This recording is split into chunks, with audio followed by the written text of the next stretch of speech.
สวัสดีครับเรื่องชวนขนหัวลุกที่ผมจะเล่าให้ฟังนั้นเป็นเรื่องราวที่เกิดขึ้นจริงกับตัวผมเองและคุณพ่อของผมเมื่อประมาณ30ปีที่แล้วปัจจุบันจนถึงทุกวันนี้ผมไม่เคยลืมเรื่องราวที่เกิดขึ้นเลยครับพ่อของผมชื่อเปียก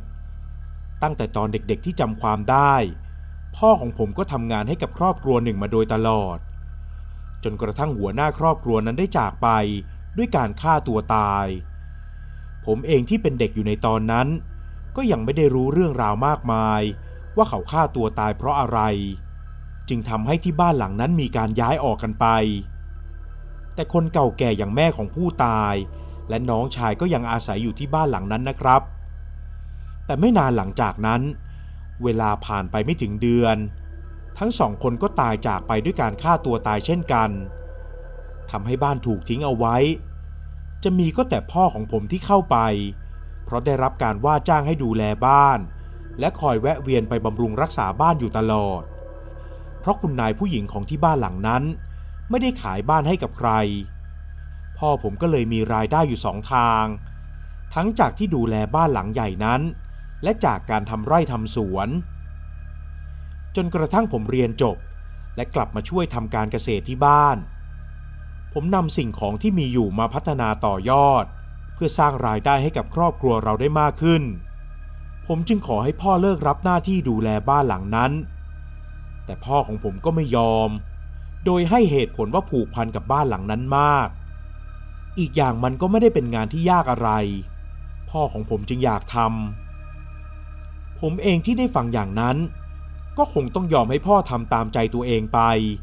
เพราะมันก็เป็นงานที่ไม่ได้ยากมากมายอะไรจริงๆจนกระทั่งลูกชายคนโตที่ชื่ออาคินติดต่อพ่อผมมาว่าเขาอยากจะกลับมาที่บ้านเพื่อจะปรับปรุงและตกแต่งบ้านใหม่เอาไว้เป็นที่พักตากอากาศเวลากลับมาพักผ่อนเพราะที่บ้านหลังนั้นเป็นบ้านหลังใหญ่ติดริมแม่น้ำสายหลัก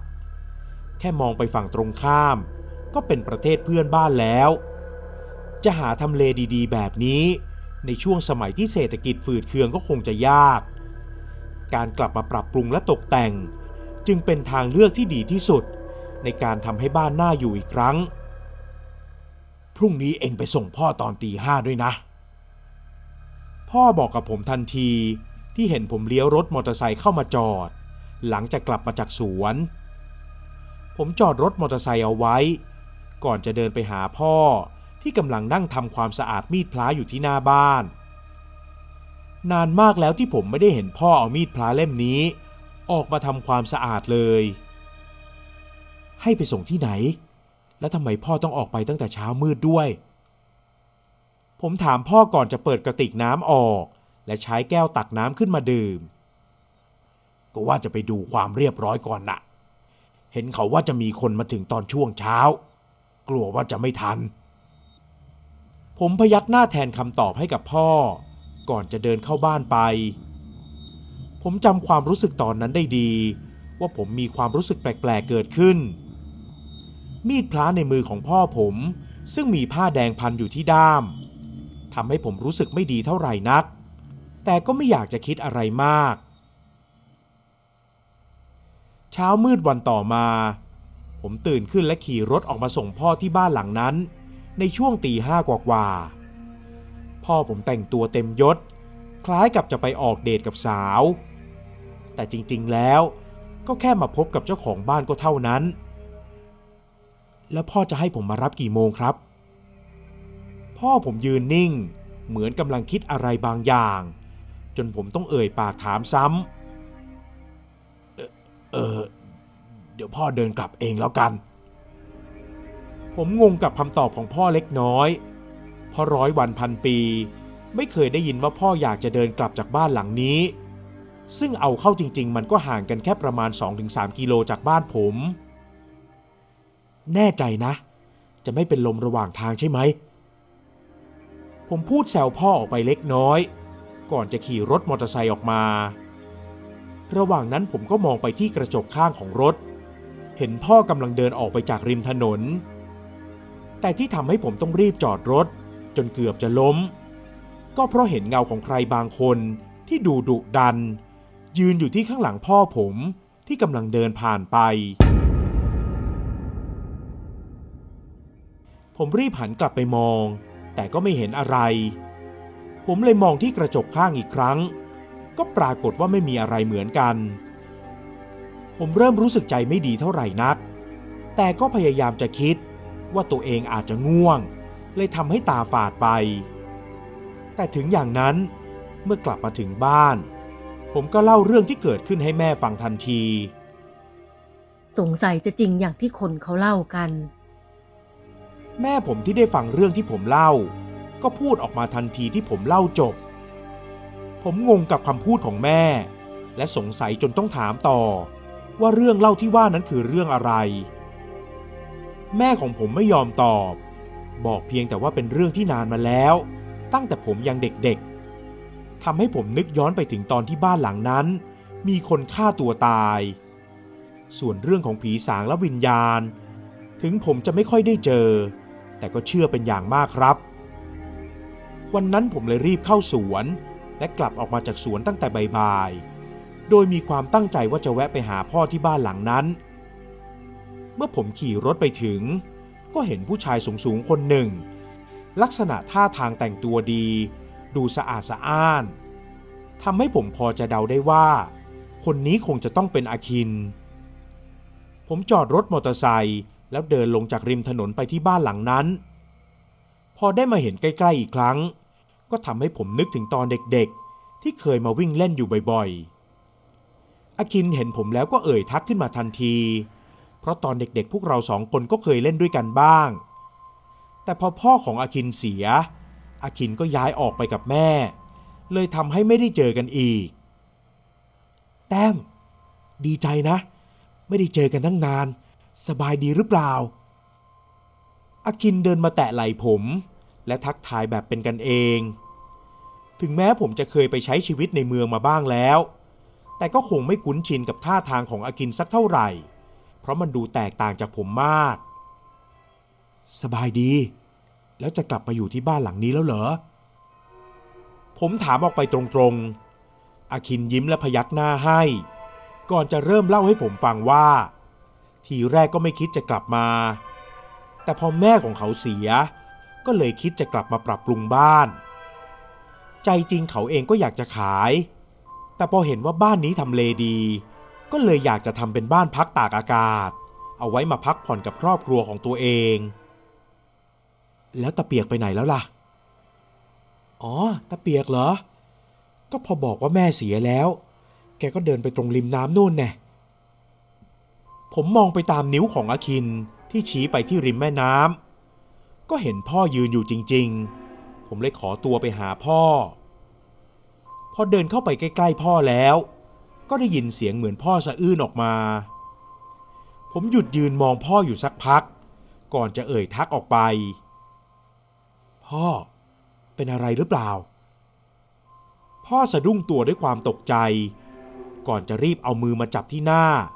แล้วปาดมือไปมาก่อนจะหันมาทางผมเอ็งมาทำไมบอกแล้วไม่ใช่เหรอว่าจะเดินกลับไปเองพ่อพูดจบก็เดินผ่านหน้าผมไปก่อนจะเดินไปหาอาคินที่ยังยืนถ่ายรูปอยู่ที่หน้าบ้านอาคินบอกพ่อและผมว่าเขาจะขอนอนที่นี่ได้ไหมซึ่งพ่อของผมเองก็ไม่ได้ขัดข้องอะไรแถมยังให้ผมช่วยทำความสะอาดและจัดที่นอนให้กับอาคินอีกด้วยผมช่วยพ่อจัดข้าวของและทำความสะอาดที่บ้านหลังนั้นอยู่พักใหญ่จนเวลาล่วงเลยเข้าสู่ช่วงโผล่เพลจะนอนที่นี่จริงๆเหรอผมถามอาคินออกไประหว่างที่ยังช่วยกันย้ายของอีกเล็กน้อยไปนอนด้วยกันที่บ้านก่อนก็ได้นะแล้วพรุ่งนี้ค่อยเข้ามาใหม่ผมพูดชวนอาคินให้ไปนอนที่บ้านด้วยกันแต่คำตอบที่ได้ก็ยังเหมือนเดิมเพราะถ้าเป็นผมเองบ้านที่ถูกทิ้งร้างไว้นานไม่มีคนกลับมาเลยถึงแม้ข้าวของจะยังอยู่ดีก็คงไม่กล้านอนคนเดียวแน่ๆเพราะเป็นบ้านหลังใหญ่ด้วยแต่คงเป็นเพราะอาคินไปอยู่ในเมืองมานานก็เลยไม่กลัวช่วงหัวค่ำผมกับพ่อถึงได้ออกมาจากที่บ้านหลังนั้น มีอะไรก็อยู่ที่บ้านเดิมนะจำได้ใช่ไหมพ่อผมพูดทิ้งท้ายก่อนจะขึ้นซ้อนมอเตอร์ไซค์ผมแล้วแยกย้ายกันไปและเมื่อกลับมาถึงบ้านพ่อก็ดูมีอาการแปลกๆอย่างเห็นได้ชัดจนแม่เองก็สังเกตเห็นและในช่วง3 ทุ่มกว่าๆคืนนั้นเป็นคืนแรกที่ผมได้ยินพ่อกับแม่ทะเลาะกันในรอบหลายปีผมนอนฟังพ่อกับแม่ทะเลาะกันอยู่ได้ไม่นานก็เผลอหลับไปโดยที่ไม่รู้ตัวคงเพราะเหนื่อยจากการทำงานมาตลอดทั้งวันกลางดึกคืนนั้นก็มีเสียงทุบประตูบ้านเสียงดังจนผมต้องสะดุ้งตื่น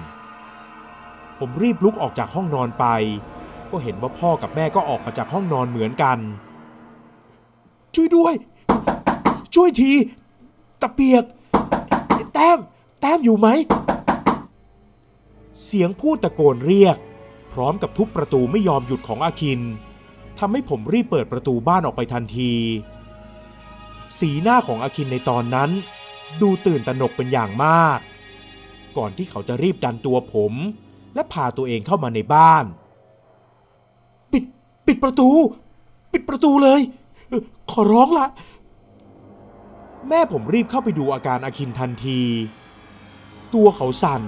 และมีท่าทางหวาดระแวงอยู่ตลอดเวลาอาคินใจเย็นๆเป็นอะไรผมถามออกไปในตอนนั้นซึ่งเสียงของอาคินก็ทำให้บ้านใกล้ๆตื่นขึ้นมาเหมือนกันบางคนก็เดินมาดูและพอได้รู้ว่าอาคินนอนที่บ้านหลังนั้นมาก็รีบพากันกลับบ้านไปหมดกูว่าแล้วว่ามันยังอยู่พ่อผมพูดขึ้นมาก่อนจะเดินหายเข้าไปในห้องนอนหยิบมีดพระเล่มเดิมนั้นออกมาแล้วพนมมือท่องอะไรสักอย่าง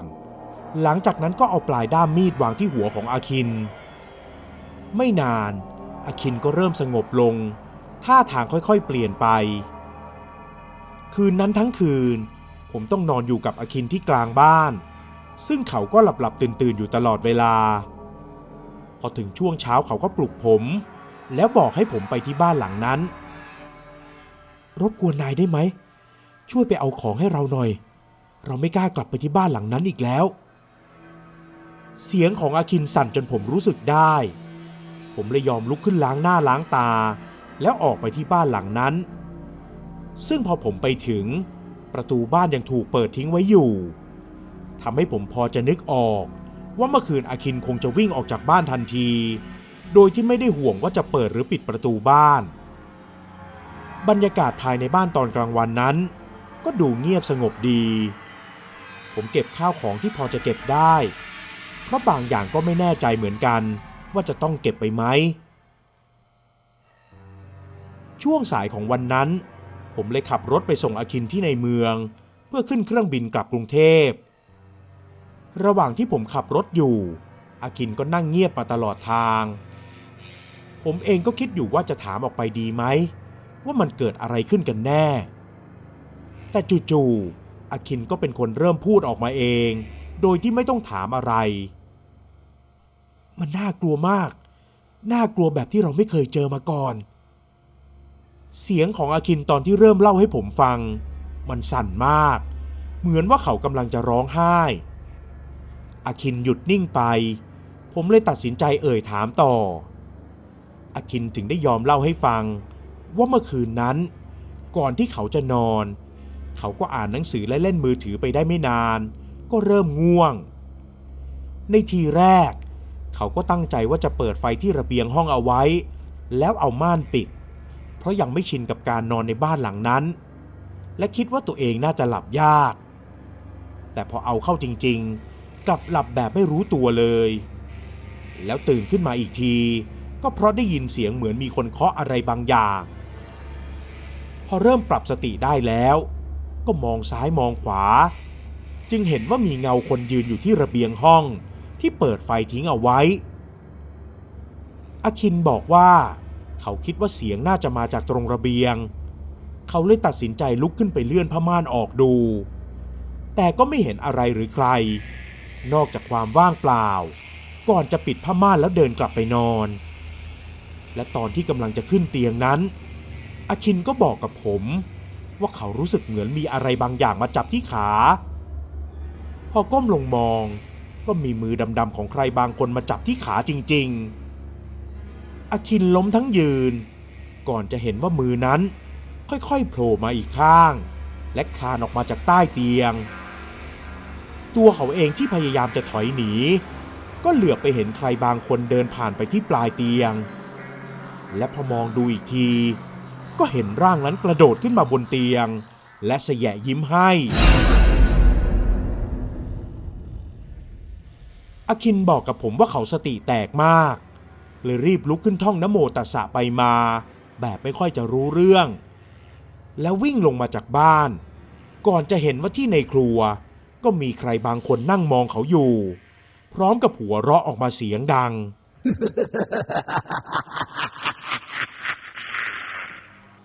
อาคินวิ่งออกมาแบบไม่คิดชีวิตและพอมาถึงที่หน้าบ้านของผม